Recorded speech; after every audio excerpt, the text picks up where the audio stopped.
Jarumar Kannywood Sadiya Kabala ta bayyana kanta a matsayin cewar ba ta daga cikin jaruman matan da suke yin ciko a yayin da ta bayyana kanta a shafin sada zumunta.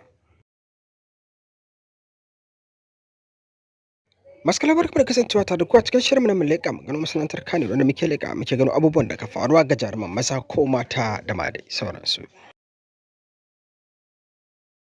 A yau shirinmu dai akan jarumar Kannywood ne Sadiya Kabala inda muka tsinci wani faifan bidiyo a shafin sada zumunta na TikTok. Ku kasance tare da mu domin sanya muku wannan faifan bidiyo. Shin ku ji me wannan faifan bidiyo yake magana a kai? Bayan mun sanya muku kuma za mu ƙarasa da tambayar mu. Shin menene ra'ayinku? Dube ta da kyawu, baciko a gurin nan, ga diri ga sura, tsari daga Allah. Masu kallon kun dai ji abin da wannan bidiyo yake faɗa kuma kun kalli wannan faifan bidiyo. Shin menene ra'ayinku akan haka?